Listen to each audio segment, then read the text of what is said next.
Hey cousins, welcome to Brown Liquor and Bad Ideas.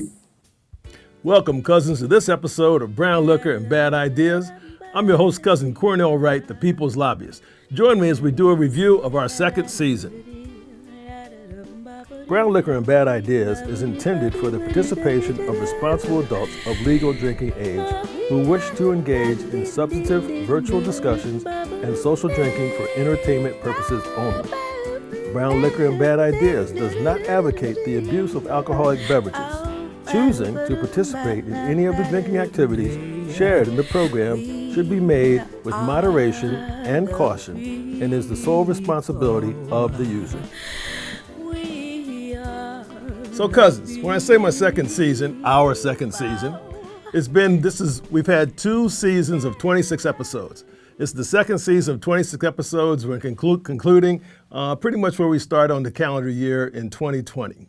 I want to thank you all for joining me, and for those who are new, welcome, and for those who've been with me throughout, I want to thank you for your patience and hanging in there, and we're going to try to make our next season even more exciting for you.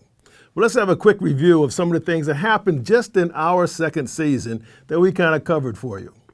Cousins, we started on January 6th. Okay, that date, remember that date, January 6th, not that long ago, seems a long ways away. That was when the Electoral College, the votes were being tallied in the Congress, okay? And then all the things that happened as a result of that, people breaking in and destroying, property in our Capitol building and embarrassing us in front of the world. People got killed, you know what I'm saying, cousins? That was terrible. And then now, cousins, we're having people starting to tell us that, by the way, that wasn't that important. That wasn't really clear. That wasn't an insurrection. That wasn't a democracy being destroyed or attempted to be destroyed. That was something else. That ties back into that session, cousins, that we talked about gaslighting. That's a classic example, cousins, of gaslighting, and don't you believe it for a minute, because you know what your eyes saw, you know what your ears heard, and you know how it made you feel in the pit of your stomach. That was not the best of America. So, cousins, we went on to talk about a little bit, something that I think is important for us to try to get to is these some information sources that we can all start to agree on. Those I called out particularly is like 60 Minutes, a news program on CBS. I love it. It's fantastic, and I believe it's been consistent and relatively great, in my opinion. And you check it out for yourselves. So I don't know, so how many decades at this point? And then, of course, there's a Smithsonian Institute in Washington, D.C., and with other facilities and the various galleries and zoos, etc. The Smithsonian is, in fact, our history of the United States of America. If you haven't had a chance to go and visit, you should. If you can get the Smithsonian Magazine, do that. If you watch the television channel, Smithsonian, check that out too. That gives us a sense and a rooting and a grounding, cousins, that we can all start to build upon and move forward from there. You with me? Hey, I'm not trying to take sides one way or the other, but let's start to come around to something in the center that what is the truth? And then we can start to have debates about what interpretation there is, but let's start with the truth. And I think those are 2 sources. I've suggested others, but those might be 2 sources to get started with. All right? I talked on the concepts of fascism and socialism. Talked about cognitive dissonance, about how when someone is telling you something that in your mind and what you see is different, and they're trying to convince you that's wrong, that's actually mental torture, cousins. Cognitive dissonance is happening to us. Okay, frequently, almost every night. Gaslighting is another concept I touched on, cousins. This is also, we can use these concepts to be comfortable with them going forward. Gaslighting is, of course, that, what you see, I'm going to tell you that's not true. Come on, cousins. As my grandmother used to say, you're going to believe me or your lying eyes. Okay? That's not the right approach, cousin. Because if you see something and you know that to be true, don't let somebody tell you, oh, well, no, that's not the case. And in fact, that goes back to the January 6th. Think about all the legislation we've had from Congress in January 6th. There have been cousins who are believing that the election that occurred for president last year in 2020 was not correct. Cousins, think about this. Recently, former Attorney General William Barr said that when it came out and people were proclaiming that the presidential outcome was not accurate, he called it BS. As Attorney General at the end of the term, toward the fourth quarter, he actually came out and said from the Justice Department that there was no significant amount of fraud. Anytime you've heard congressmen and or senators talking about it, what are they doing, cousins? They are gaslighting. What they're saying is, oh, well, I'm not saying this, but people believe. Well, gee, cousins, people believe a whole bunch of things. But we're not going to spend millions of dollars, as the cousins in Arizona are doing, on something people believe is not true. People believe a lot of things, like which dog is prettier, okay? People believe that one dog's prettier than the other. But are we going to spend millions of dollars and disrupt our democracy and our electoral college system because of that? And then, by the way, you asked those same congressmen and representatives whether the value of the total was correct for them in their election. None of them has said it wasn't correct, cousins. Come on. Cousins, what are they trying to do to us? Okay?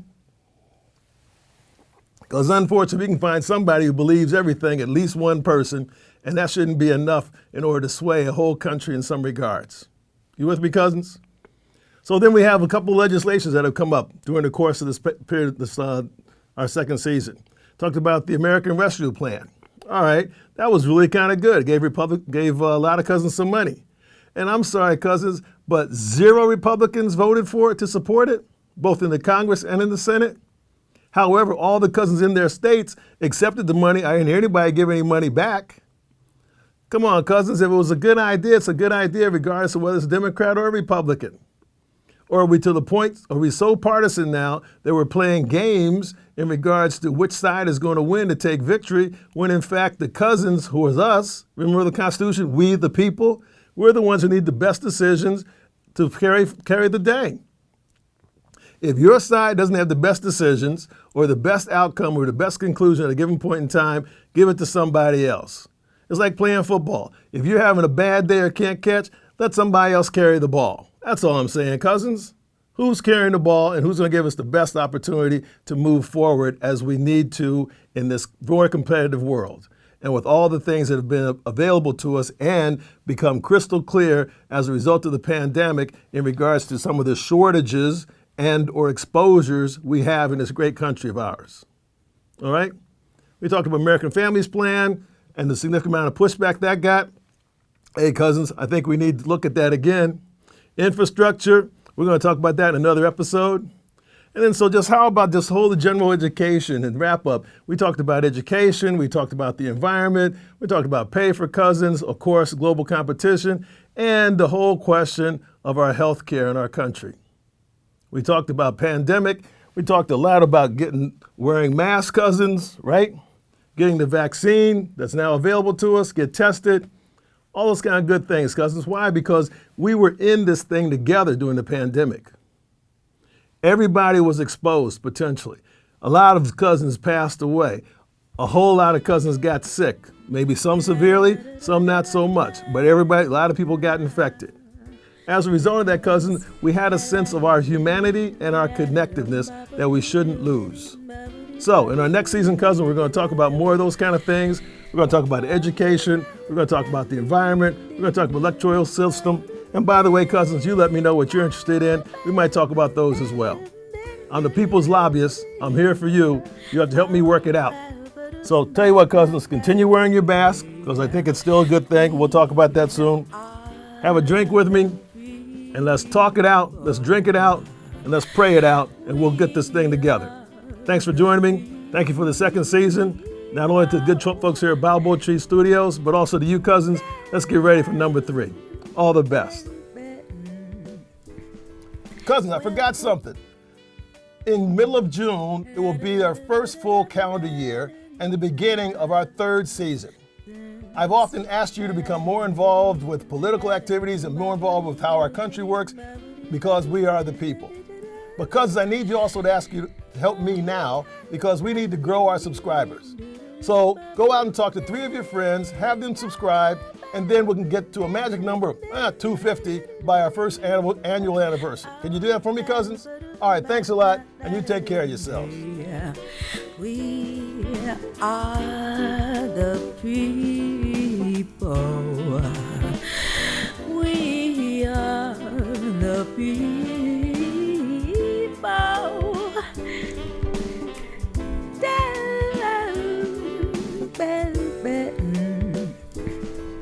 Welcome to the show.